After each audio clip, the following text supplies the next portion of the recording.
estar aquí con nosotros. Muchas gracias a AIU siempre para la invitación, para seguir aprendiendo juntos, para seguir reflexionando juntos.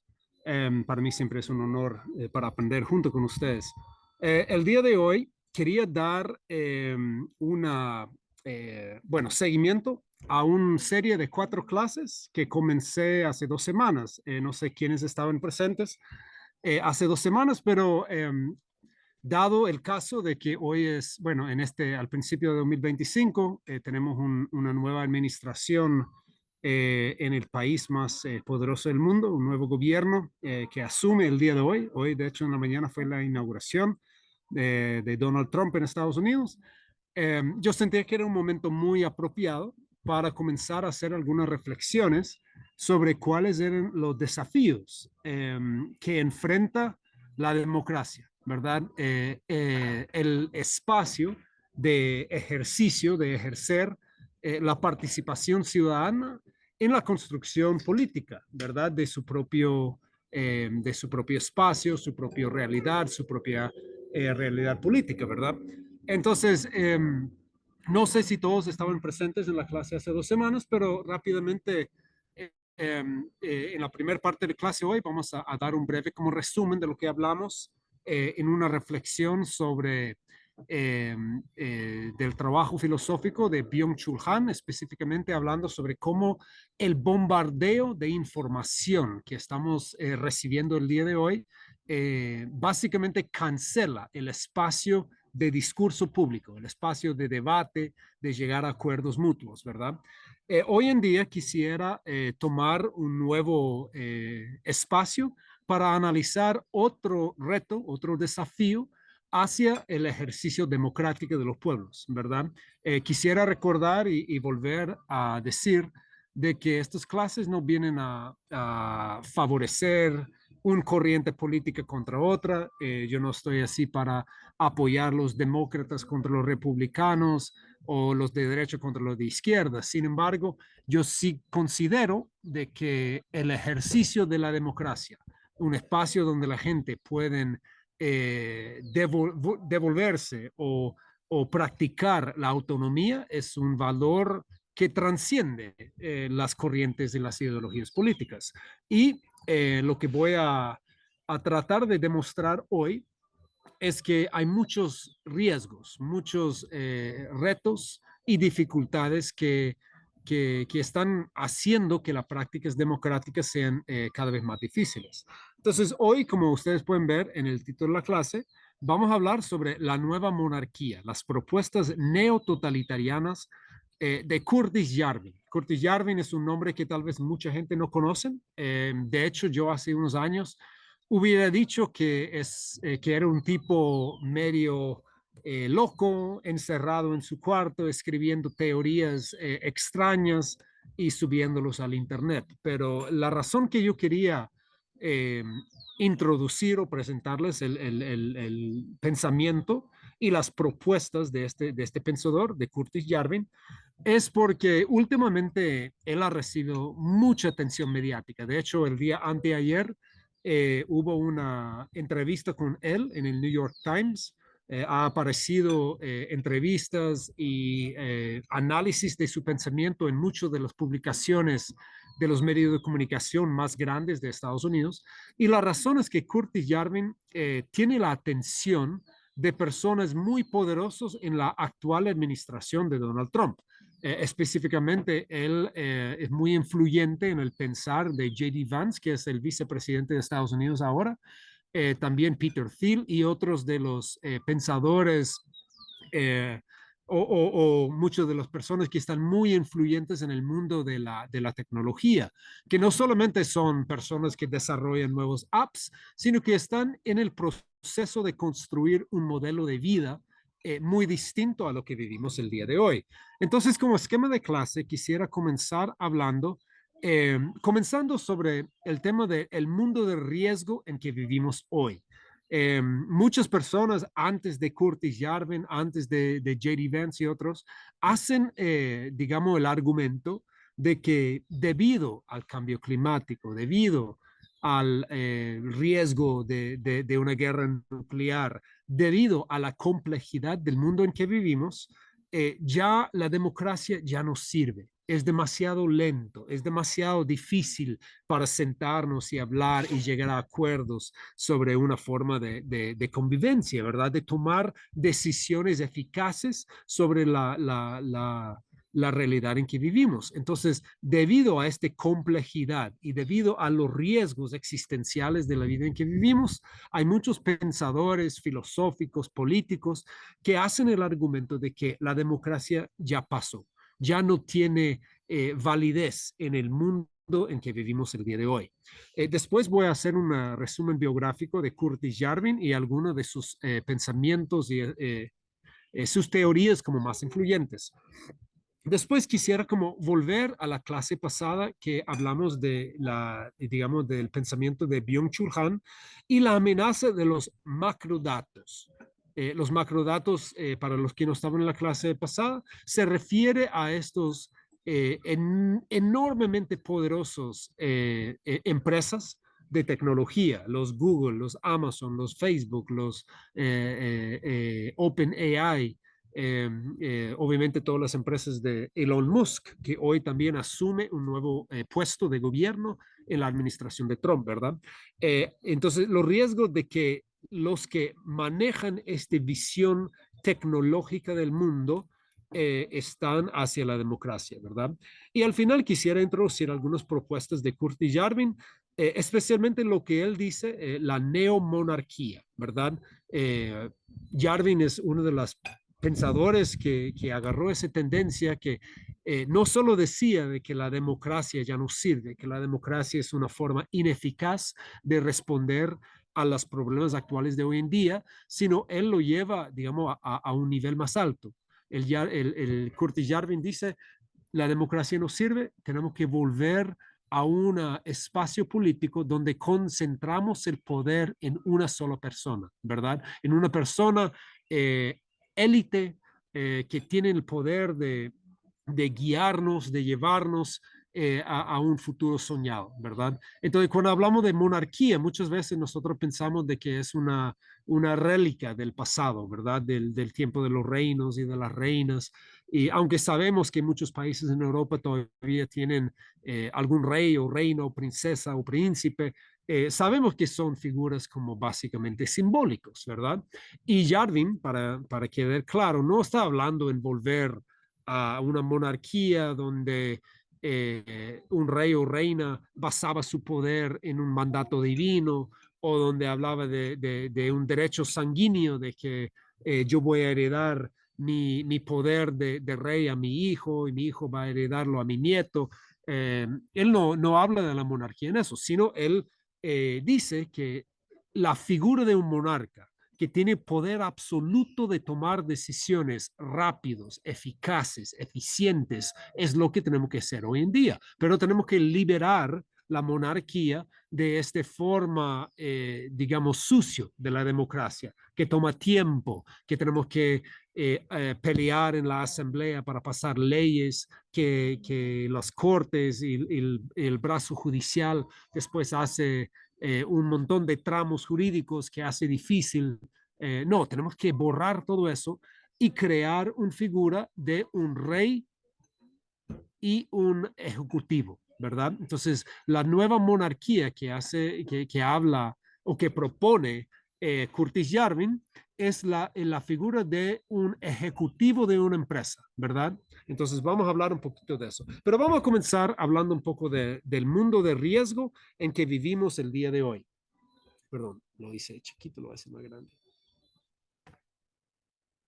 Entonces, comenzamos con Jeffrey Sachs. Jeffrey Sachs es uno de los pensadores más conocidos, una persona muy involucrado en hacer propuestas de cómo mejorar el mundo de gobernanza. Y él dice que resolver el problema social o de gobierno al nivel de gobierno más bajo posible que realmente pueda resolver el problema es uno de los, digamos, desafíos de la gobernanza de hoy. Quiere decir, Sachs, de que si se puede resolver un problema a nivel de la familia, que lo resuelva la familia. Si se puede resolver un problema a nivel de una comunidad, que lo resuelva la comunidad. Si se puede a nivel de un municipio, que lo hace el municipio, ¿verdad? Entonces la idea es llevar las decisiones de gobernanza a nivel más bajo práctico, ¿verdad? Pero después, Sachs dice, nunca debemos intentar resolver un problema de gobernanza a un nivel de gobierno más bajo si requiere un nivel de gobierno más alto, ¿verdad? Entonces él dice que es ineficaz tratar de resolver el problema del cambio climático a través de pequeñas decisiones a nivel de, digamos, de comunidad. Entonces, digamos, si la comunidad en El Salvador, donde yo vivo, si nosotros decidimos ya no usar combustibles fósiles, de volvernos completamente cero carbono, eso no hace ningún efecto, ¿verdad? Porque somos una pequeña comunidad y no hace ninguna disminución de los gases de efecto invernadero, ¿verdad? Lo que Sachs dice es que cuando habitamos un mundo lleno de problemas globales que están inmensamente complejos, necesitamos un gobierno no solo a nivel nacional, sino a nivel supranacional, internacional. Y Jeffrey Sachs es uno de los, digamos, consejeros de las Naciones Unidas. Él es muy involucrado en estas propuestas de construir un nivel de gobernanza internacional, ¿verdad? Entonces, la pregunta que nosotros hacemos es que en un mundo dominado por el colapso climático, el comercio mundial, las complejas líneas de suministro. O sea, cada vez que compramos, hemos hablado de las cuestiones de economía local y hoy en día, cada vez que nosotros vamos a la tienda, estos bienes que nosotros dependemos por nuestro bienestar vienen de lugares súper, súper lejos, ¿verdad?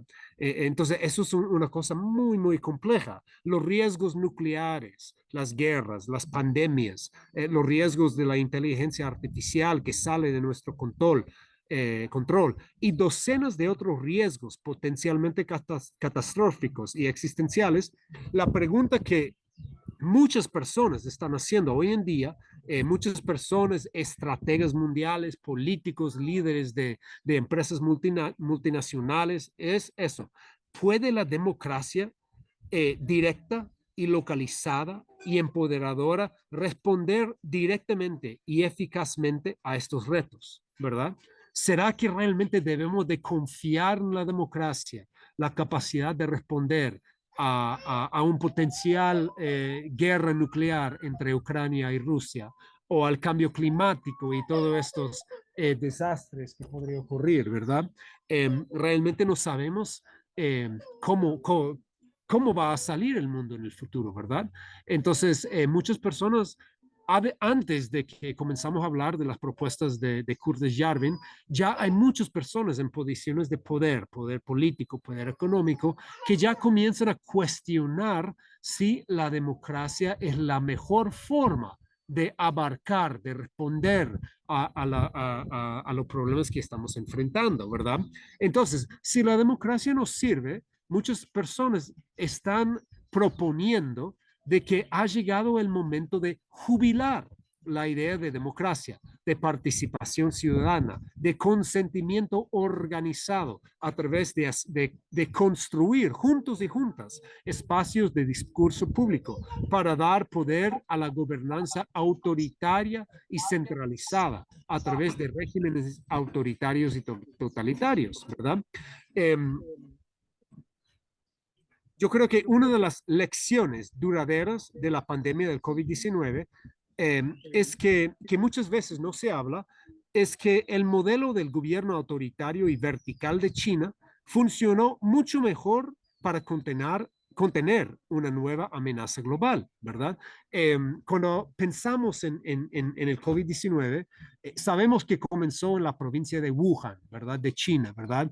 Y al finales de 2019, principio de 2020, apareció una nueva virus, ¿no? Algo que era altamente Ahorita. contaminante, que causaba mucha muerte, ¿verdad? Y cualquiera podría esperar que en el lugar donde originó, ¿verdad?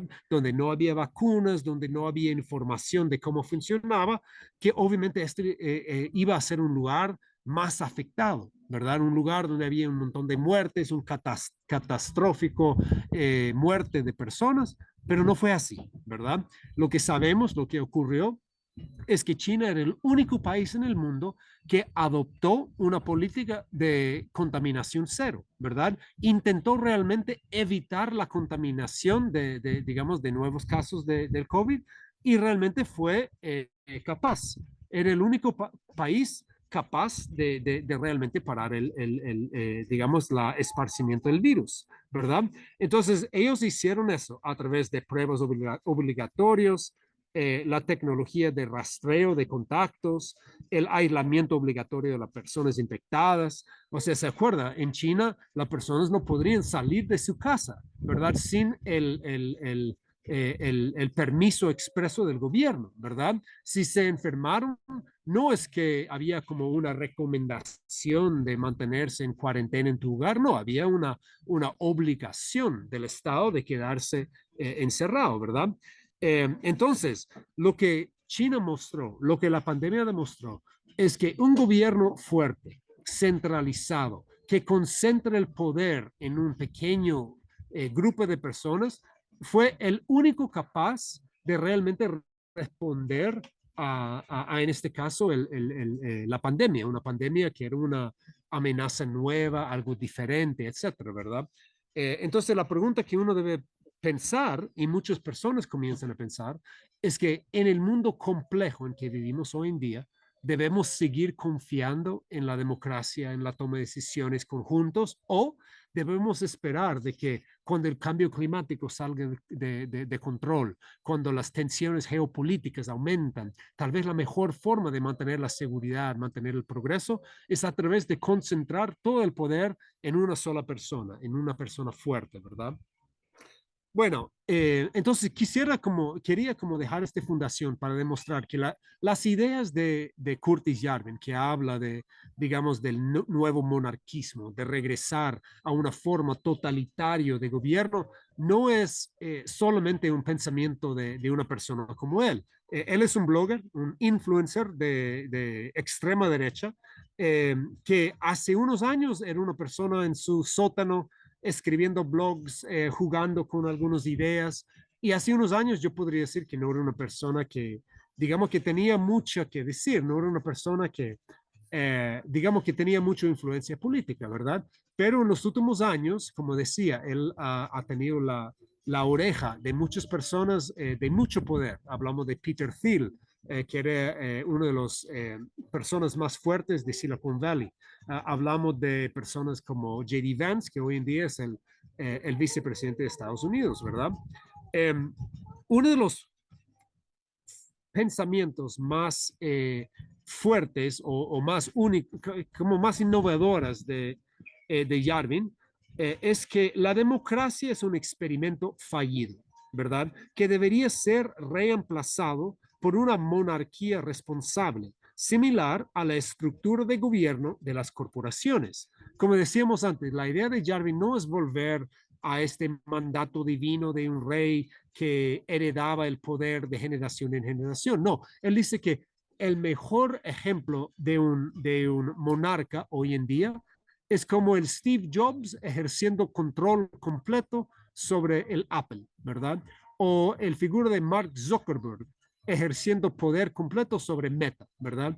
Él dice que la idea de gobernanza no es la práctica desordenada, lenta e ineficiente de la democracia, sino la eficacia de la toma de decisiones autoritaria de arriba hacia abajo. Yarvin cree que los países deberían gestionarse como empresas, ¿verdad? O sea, ya no debemos de hablar de países, de gobiernos, de separación de poderes, de todas esas ideas de lo que fundaba la práctica democrática, ¿verdad? Sino tenemos que pensar de cómo responder a los problemas de la forma más eficiente. Y lo que dice Yarvin es que la mejor forma de hacer eso es a través de las empresas, ¿verdad? Entonces, el gobierno debe de dejar de existir como un gobierno y comenzar a existir como una empresa, ¿verdad? Él dice, una de las frases más famosas de Yarvin es que uno podría escoger cualquier ejecutivo de una empresa del Fortune 500, un listado de los 500 empresas más poderosas económicamente del mundo, y si este ejecutivo agarrara las funciones del gobierno de Estados Unidos o de cualquier otro país del mundo, sería mucho más capaz de dirigir este gobierno que un presidente elegido democráticamente. Lo que quiere Yarvin, lo que él propone con sus ideas de la nueva monarquía, es sustituir la democracia por una especie de tecnomonarquía, ¿verdad? Porque él también es muy moderno, él entiende eh, de que las tecnologías, las empresas de tecnología son lo que están forjando la cultura mundial en que estamos viviendo, ¿verdad? Entonces, él es también muy fanático de, digamos, de las tecnologías y las formas algorítmicas de dirigir a las personas. Eso nos devuelve a lo que hablamos en la última clase de la infocracia, del pensamiento de Byung-Chul Han. Lo que Han decía, lo que él argumenta es que la democracia lleva tiempo, ¿verdad? Requiere un público con intereses compartidos y el tiempo para sentarse a dialogar, a debatir, a llegar a un consenso, ¿verdad?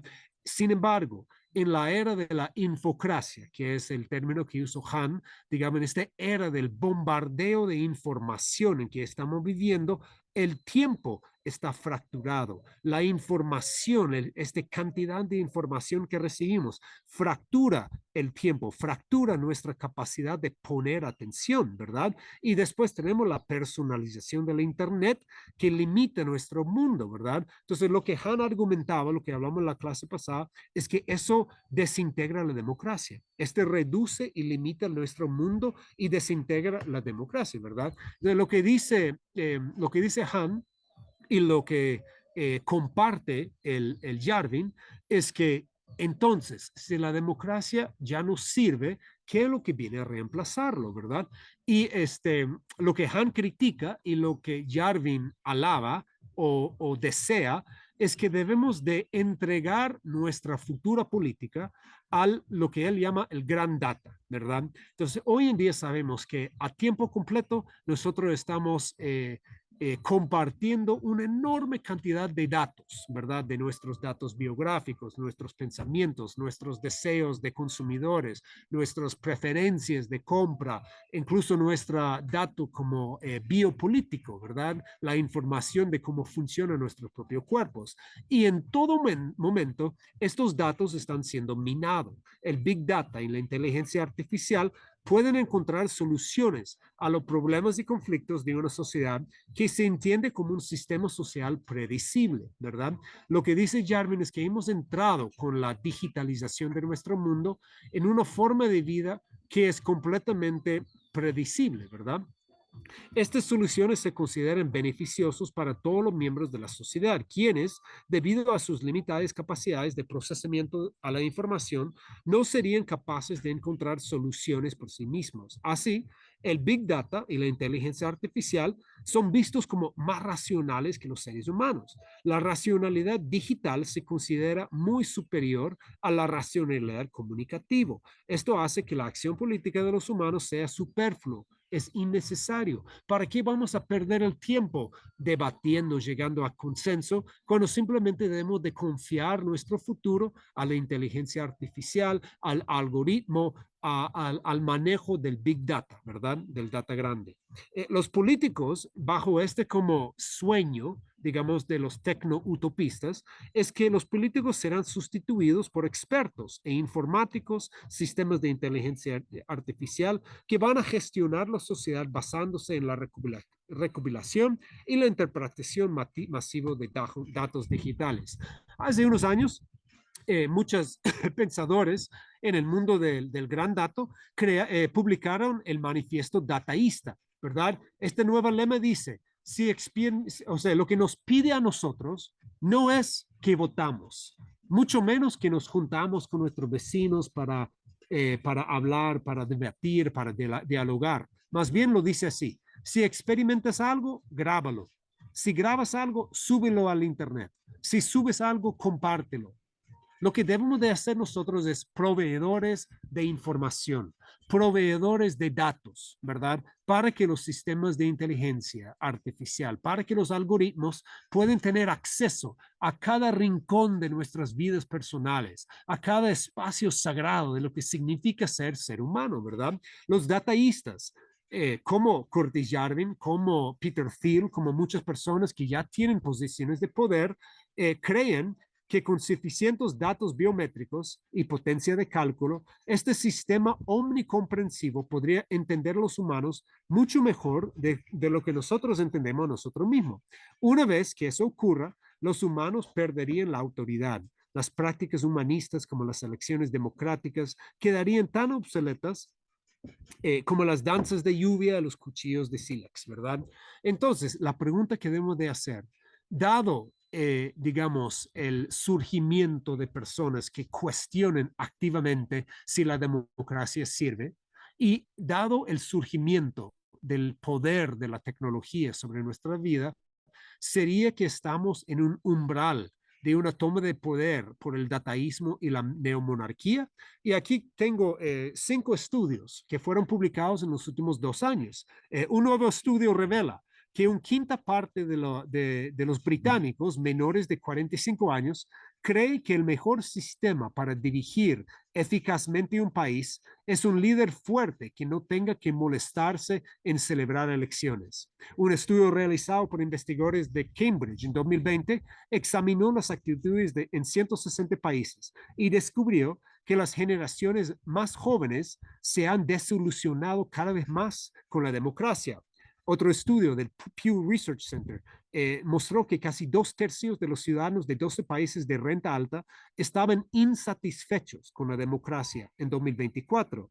Un estudio internacional revela que 42% de las personas entre 18 y 35 años apoya un gobierno militar, ¿verdad? Más de 1/3 de los jóvenes, 35%, considera que un líder fuerte que no celebra elecciones ni consulta al Parlamento es una buena forma de dirigir un país, ¿verdad? Lo que estamos viendo, especialmente entre las nuevas generaciones, las personas jóvenes, los que han crecido en un mundo completamente digital, es que ellos consideran que la democracia ya no sirve, ya no es un espacio necesario para la gobernanza, para el toma de decisiones, para el ejercicio de la autonomía humana, ¿verdad? Más bien están mostrando cada vez más aceptación a lo que Yarvin dice, una nueva monarquía, ¿verdad? Entonces, si estamos perdiendo fe en la democracia,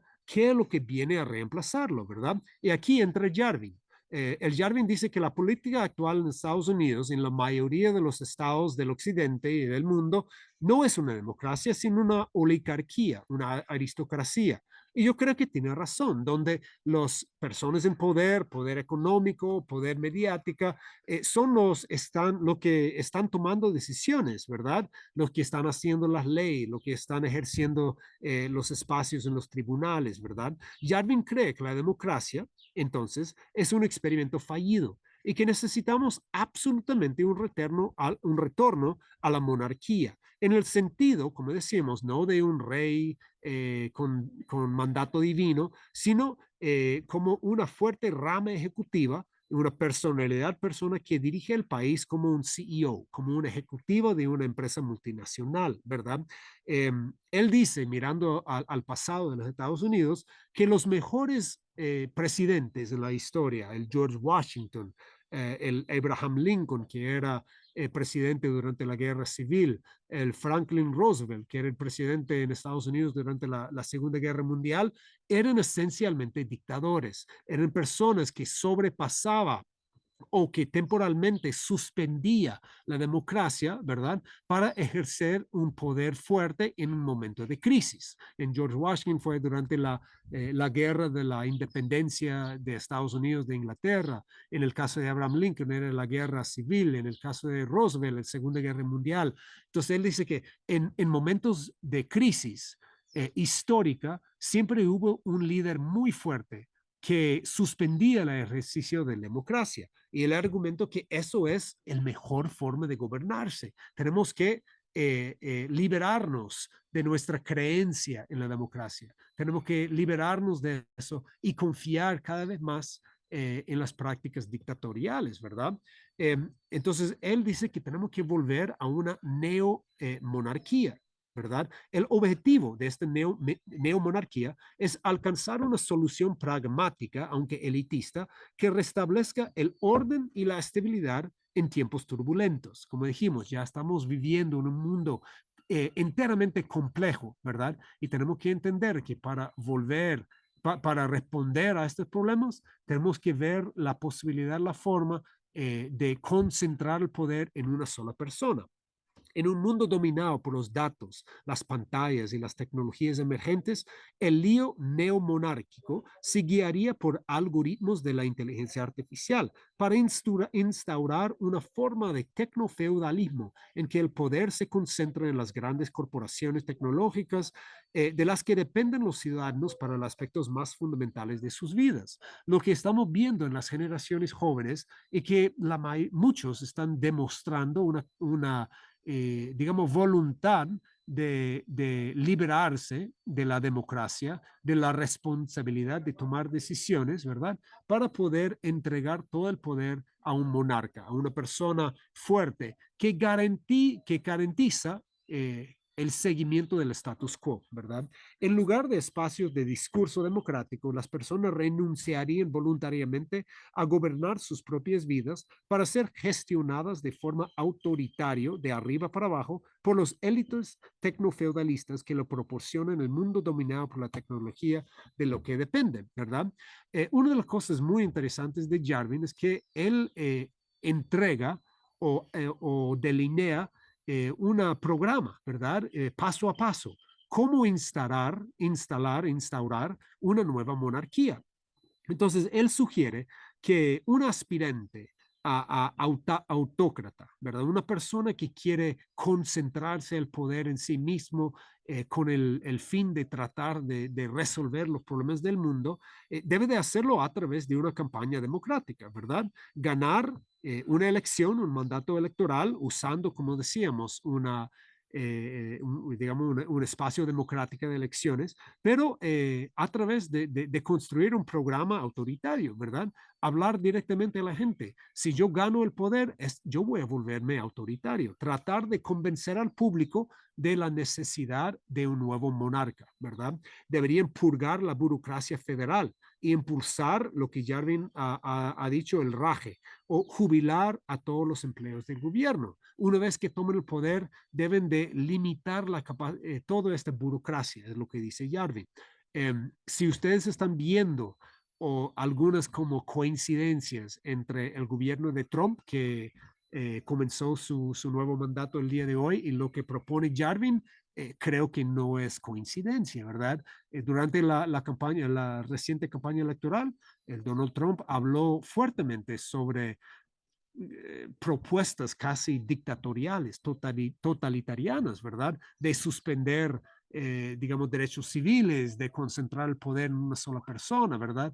Ya dio un nuevo mandato a Elon Musk, uno de los tecnofeudalistas más emblemáticos de nuestro mundo, de acabar con una enorme cantidad de oficinas y políticas gubernamentales, ¿verdad? Después deberían simplemente, lo que dice Jarvin es, deben de ignorar cualquier sentencia de un corte, de un juez, sentencia judicial que pretende limitarles, ¿verdad? Deberían poner en cintura al Congreso, en parte movilizando su base populista contra los legisladores recalcitrantes. Y las organizaciones de medio de comunicación y universidades deberían de ser cerradas. Tienen que cerrar cualquier espacio de disento, ¿verdad? De disensión, de personas con opiniones diferentes. Si van a ejercer como monarca, tienen que eliminar personas que piensen de forma distinta.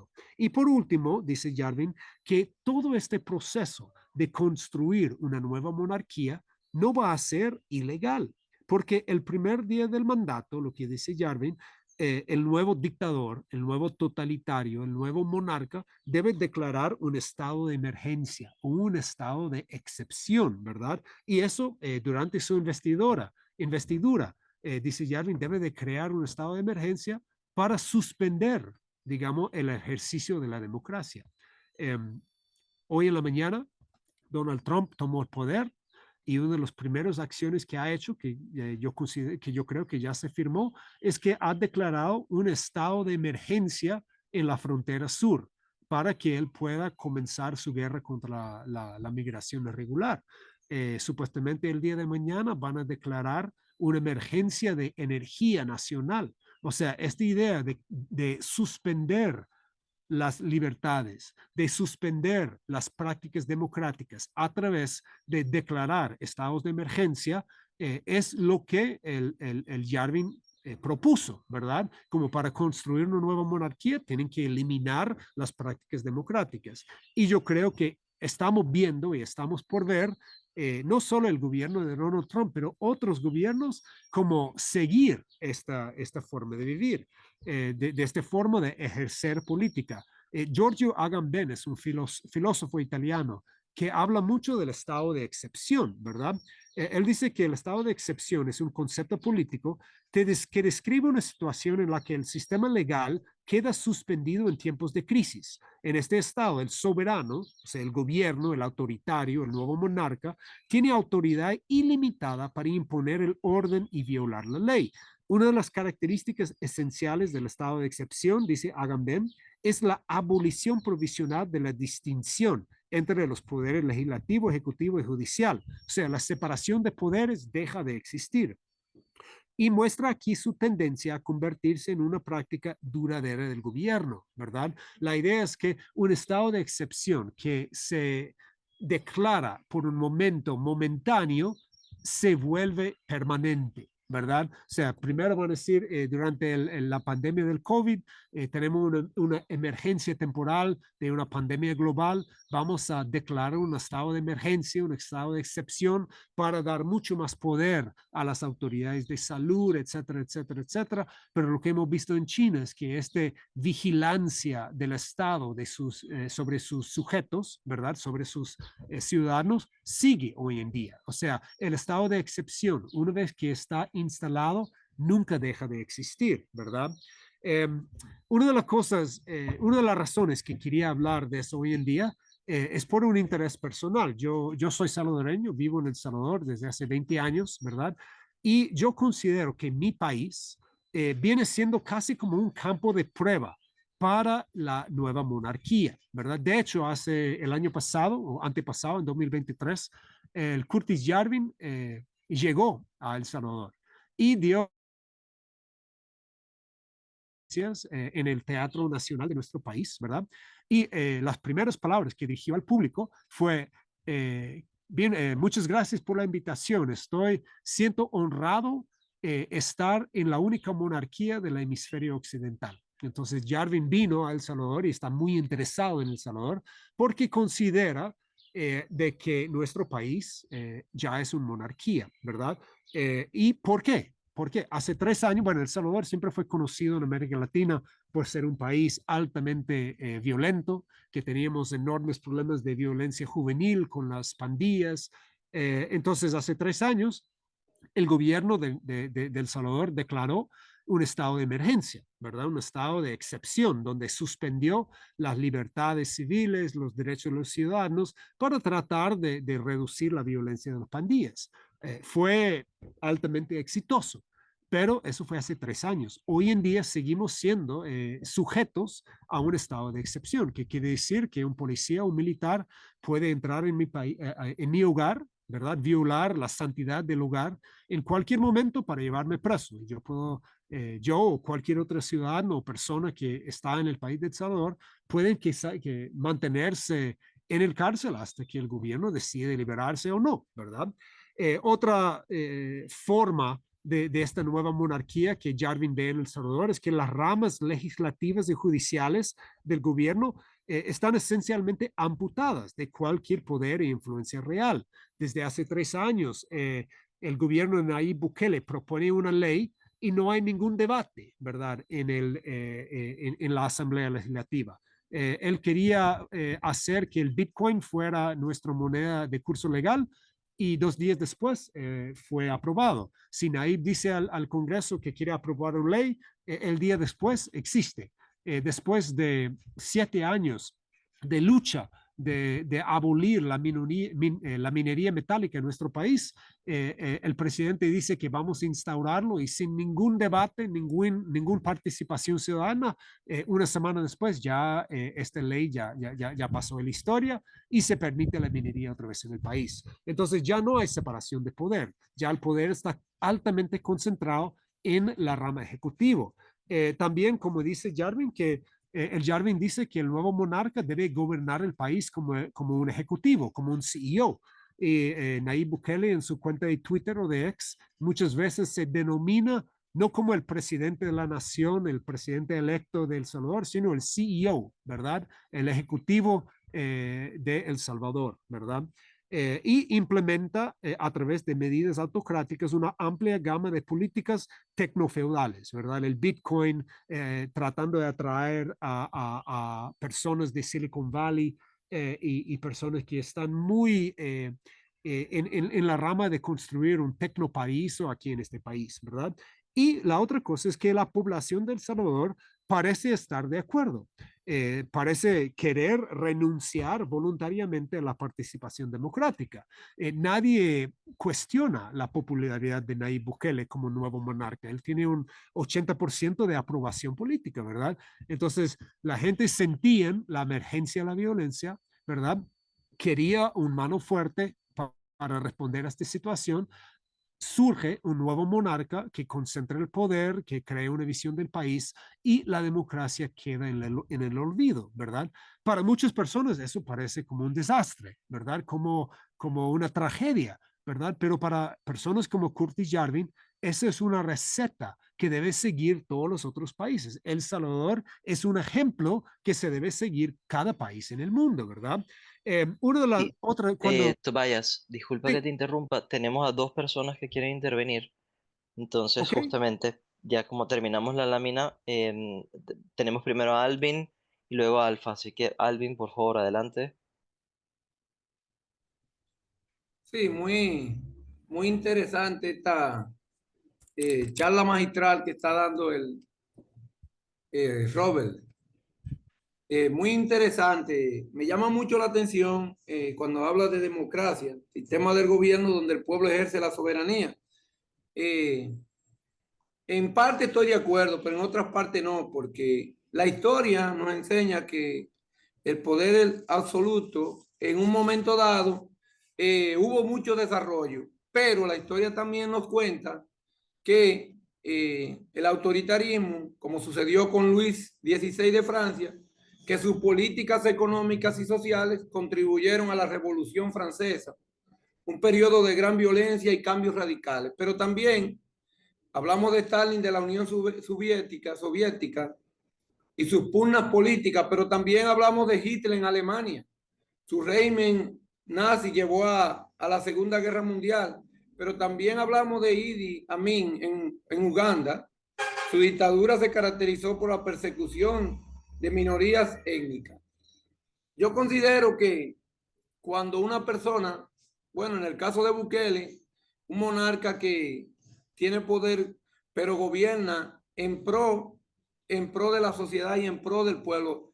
Pero imagínese usted que un gobierno monarca autoritario eh, utilice el poder injustamente y se convierta en un tirano, donde no haya quien le contradiga, ni haya debate, ni le refute la decisión que tome. ¿Cómo sería ese sistema político? ¿Cómo sería ese país?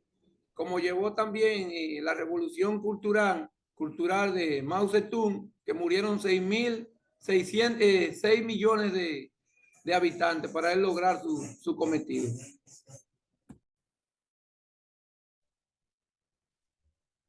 Bueno, Alvin, muchas gracias por este como resumen histórico de los peligros del totalitarismo, ¿verdad?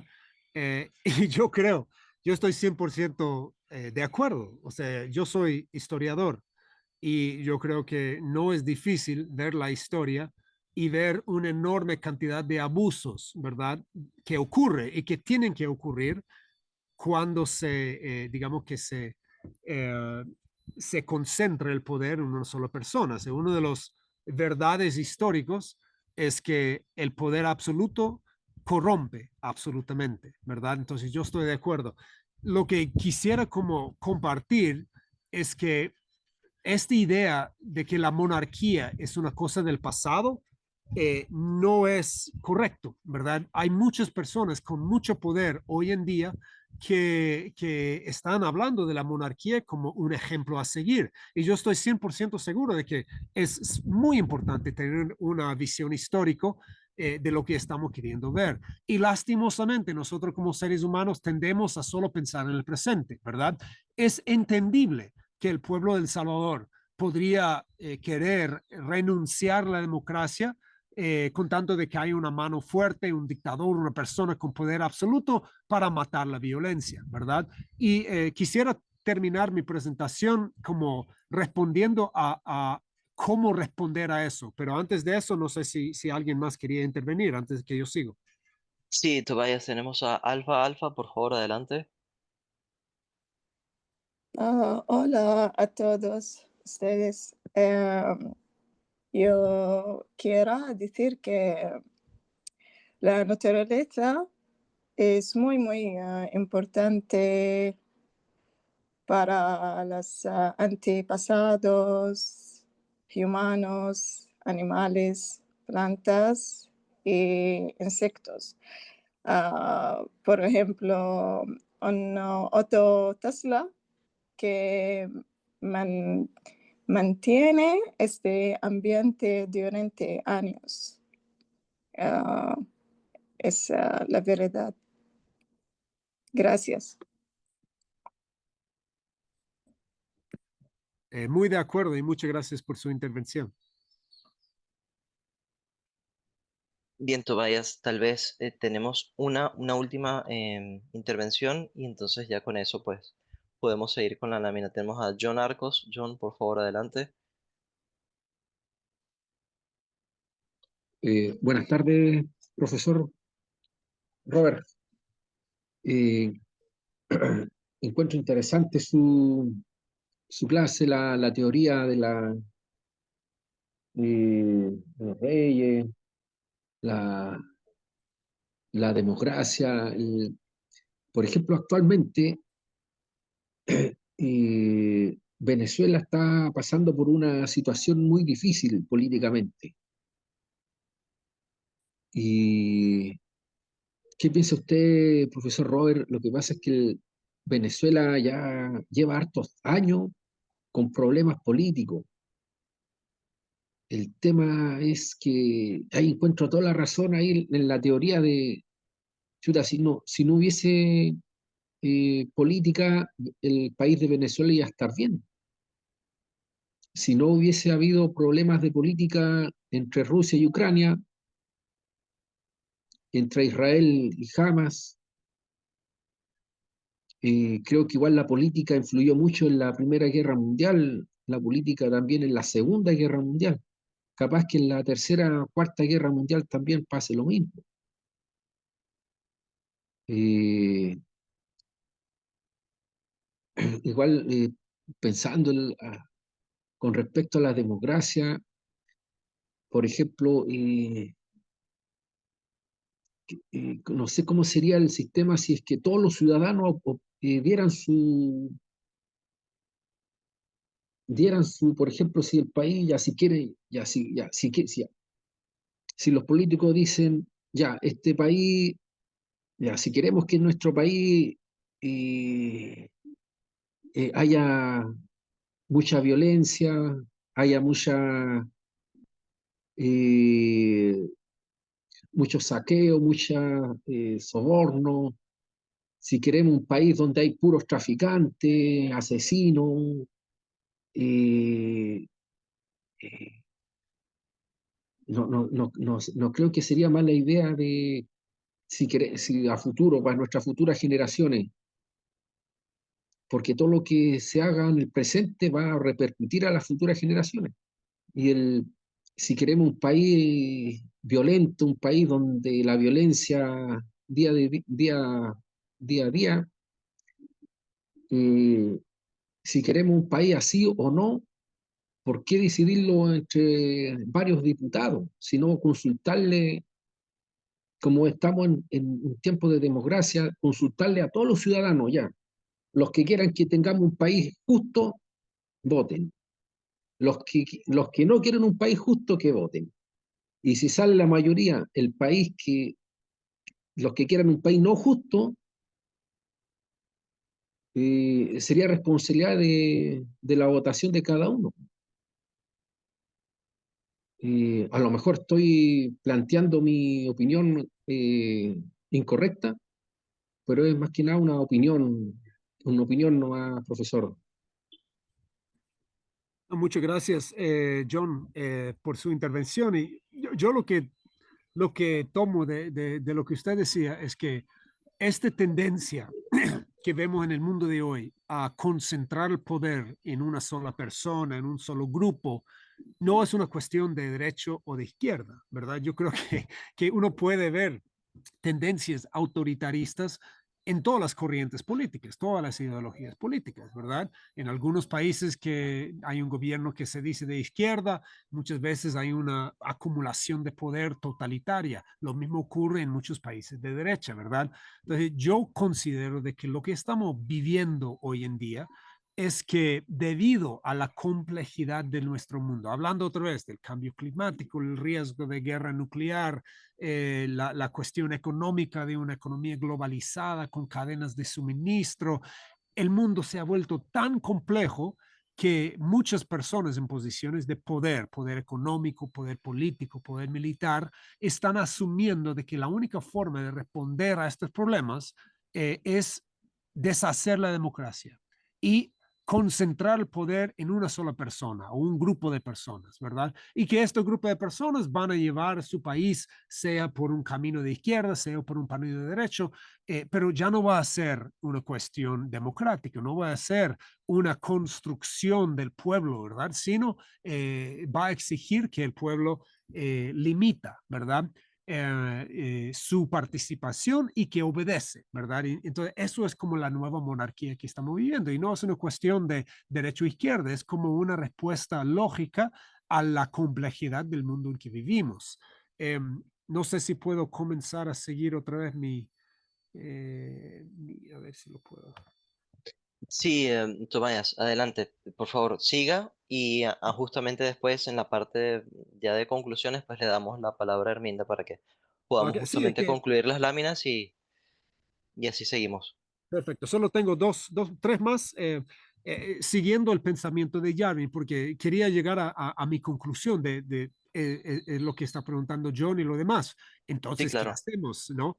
Entonces, si nosotros entendemos el Estado como una empresa, ¿verdad? Con poder absoluto, eso rompe con la idea democrática. El Estado es el gobierno del pueblo, para el pueblo, ¿verdad? Entonces, lo que dice Jarvin, eso es de una conferencia reciente de él, es que si el Estado es una empresa, entonces el Estado tiene como su patrimonio la tierra y las personas bajo su jurisdicción. Con él vino el Salvador, él decía literalmente eso. La nación es la propietaria del pueblo de una forma que escupe totalmente la cara del pensamiento democrático.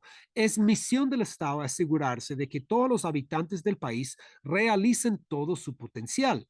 Siempre que mires a tu alrededor y ves a personas que básicamente no están a la altura de su potencial humano, es que el Estado está desperdiciando un activo, un bien, ¿de acuerdo? Y como empresa, no se desperdician activos, ¿verdad? Entonces, si el Estado va a responder a las crisis que estamos viviendo, entonces tenemos que dejar de existir como seres humanos, como individuos, como ciudadanos.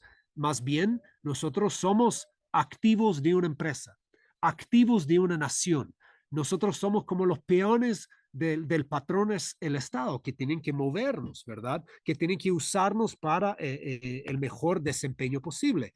Eh, durante la colonia, Paraguay, que fue colonizado por las jesuitas, había una forma muy interesante, muy violento, muy, podríamos decir, eh, eh, como la palabra que estoy buscando, sí, muy violenta, para dominar al pueblo indígena, que se llamaban las reducciones de Paraguay. Para la mayoría de los historiadores, eso era una forma genocida, ¿verdad?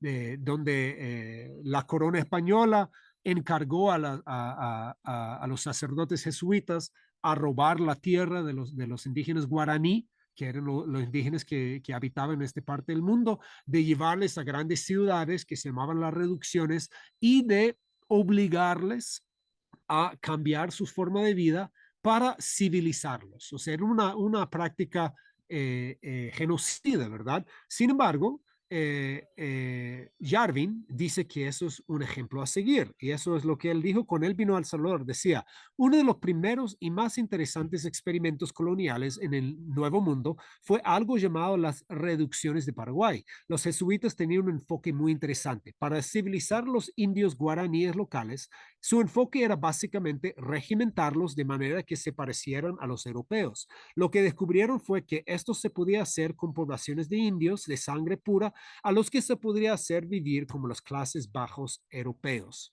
Entonces, si esto es el ejemplo que debemos de seguir, ¿qué está en juego? ¿Verdad? Uno, estamos perdiendo fe en la democracia. Dos, se están monopolizando el poder y la violencia coercitiva en manos de una monarca tecnofeudal. Y tres, el orden mundial globalizado de creciente inestabilidad. Junto a todo eso, estamos volviendo a un retorno a las reducciones de Paraguay, donde la inmensa mayoría de la población somos los indios, ¿verdad? Los que necesitan de una misión recivilizadora emprendida por los señores tecnofeudales, que son los únicos que tienen el derecho y el poder de determinar el mundo en que vamos a vivir, ¿verdad? Eso tal vez suene un poco exagerado, pero yo siento que viendo las palabras de los que están ejerciendo el poder hoy en día, no es una exageración, ¿verdad? Y quisiera terminar diciendo de que existen otros ejemplos de cómo limitar el poder absoluto, ¿verdad? Entonces, uno de los mejores ejemplos que yo he compartido en otra clase es siempre del pueblo guaraní. Antes de la colonización europea, el pueblo guaraní tenía y otros pueblos del Amazonas, tenía una forma de ejercer el poder a través del jefe de paz y el jefe de guerra. En tiempos de paz, en tiempos de vida normal, el pueblo guaraní ejercía, digamos, eleccionaron o eligieron un líder que era básicamente simbólico. No tenía ningún poder absoluto la gente, su rol era como para dar discursos, para mantener la paz entre la gente, pero realmente no tenía ningún poder a la gente. La gente manejaba en sus vidas de una forma autónoma a través de tradiciones, a través de procesos democráticos locales. Sin embargo, cuando había una guerra entre dos pueblos, entre dos tribus, el jefe de paz se tomaba un descanso y elegían un jefe de guerra. Y el jefe de guerra sí era un monarca, era una persona que tenía poder. Podrían decir a las personas qué hacer y qué no hacer. Tenían poder absoluto, ¿verdad? Pero una de las cosas interesantes es que el momento que dejó de existir la amenaza de la guerra, en el momento que la guerra terminó, el jefe de guerra no quedó en su posición de poder. Le mandaba a descansar y volvía el jefe de paz. Entonces, hoy en día yo siento como lo que tenemos que hacer es que sí, hay cosas muy serias que tenemos que enfrentar, pero nunca debemos de perder de vista la amenaza que es el poder absoluto. Si nosotros vamos a aceptar un líder fuerte o algunas políticas fuertes para tratar de resolver el cambio climático o cualquier otra amenaza, pues tenemos que también mantener la disposición del ejercicio democrático, ¿verdad? Y lo que me da mucho miedo y lo que quería decir, que era uno de los grandes riesgos para